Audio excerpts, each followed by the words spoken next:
北京目前最繁华的区域是 CBD 及中央商务区。但你知道吗？100多年前，北京就曾经有过一个类似于现在 CBD 的地方，这就是香场新市区，是民国初年在香场一带打造的模范市区。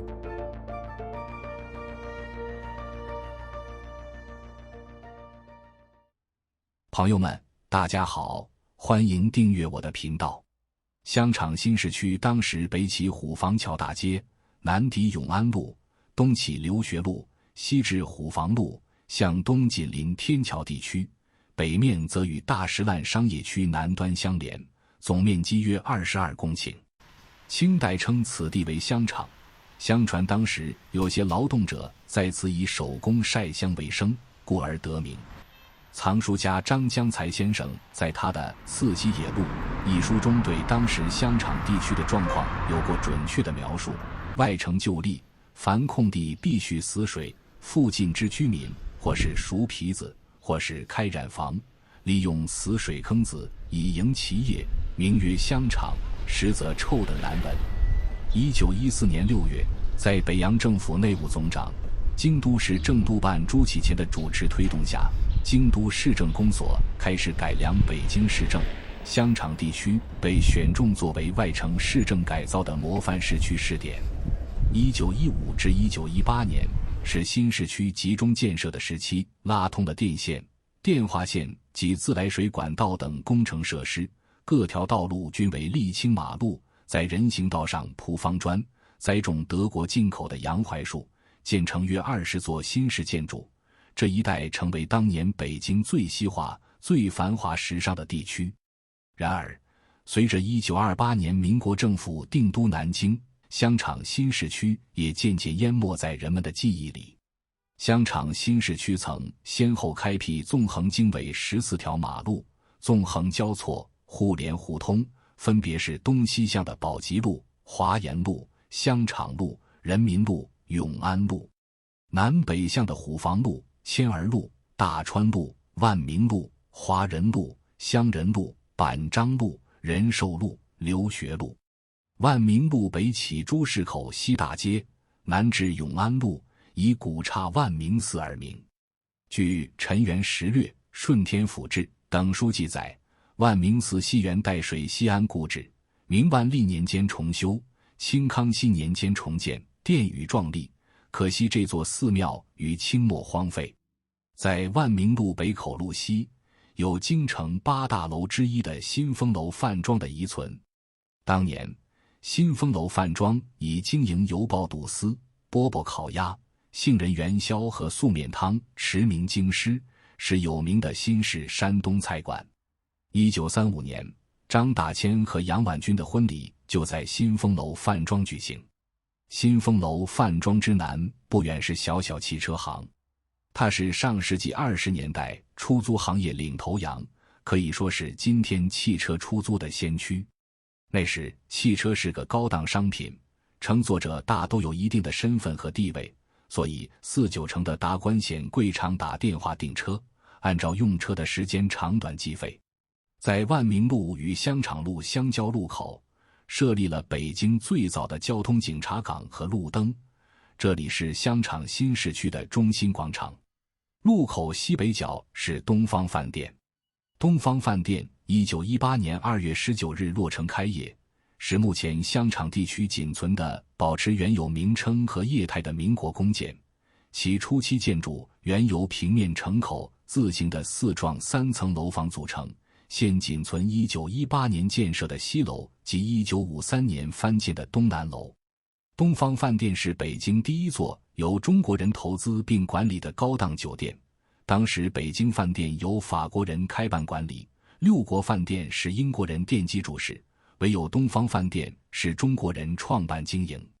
东方饭店当年的客房既有宽大的卫生间和电灯、电扇、暖气、抽水马桶、热水淋浴，并在全国首开每间客房都有电话的先河，还有7部汽车免费接送住店客人，而1918年全北京的汽车才有154辆。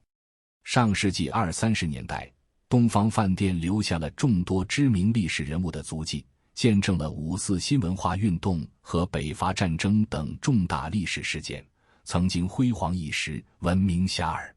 如1924至1925年，钱玄同、李锦熙、赵元任、刘半农、李语堂等学者每月聚集在东方饭店研究汉字注音问题，最终发明了以国际通用的罗马字母为汉字注音的方案，后经北洋政府形成议案公布实施。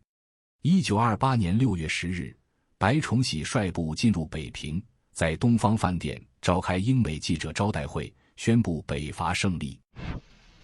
东方饭店的南侧是宣武中医院，它的前身是名医杨浩庐创建的养浩庐中医院。光绪34年，外城关医院从和平门外梁家园胡同迁祠，与养浩庐中医院合并。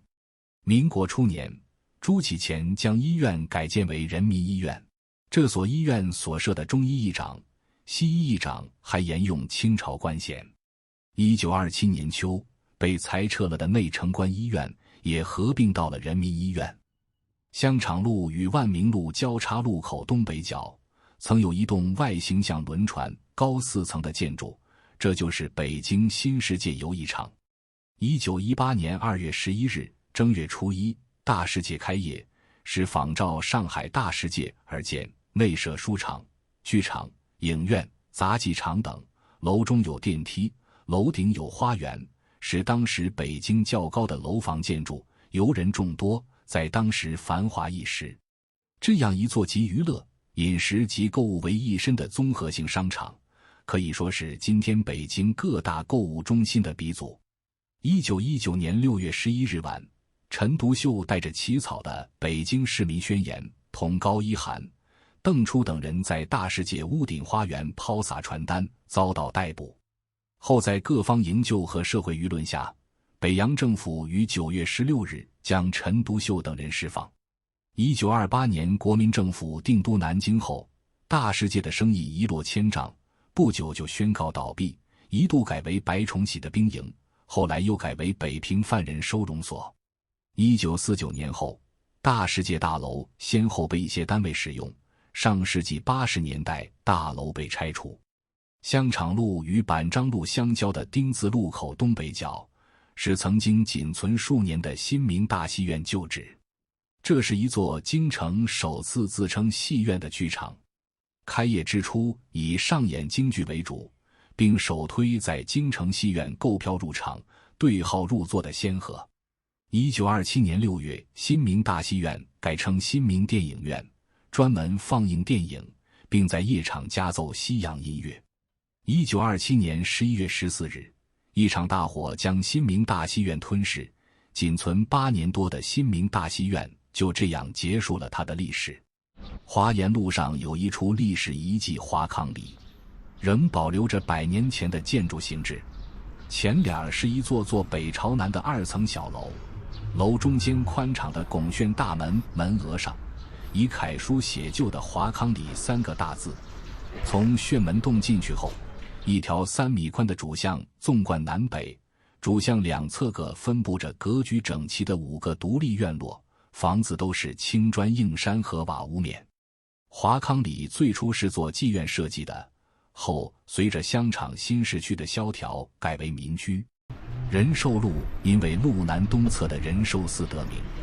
此寺前身是元朝时的显德庙遗址，明万历元年由仁圣太后出资，司礼太监冯保崇家修建，5年后建成，敕名仁寿寺。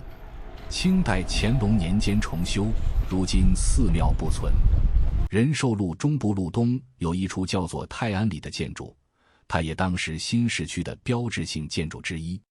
建于1915年至1918年间，占地3120平方米。其建筑形式独特，仿造上海里弄式样建造，6栋2层楼房。整座建筑用青砖砌成，窗外有抹灰窗套，楼门加以雕饰。进入楼门，呈现在眼前的是一座天井，天井西北角有楼梯通向2层，2层有回廊通向各屋。由于历史原因，泰安里逐渐衰落，一度变成了居民住宅。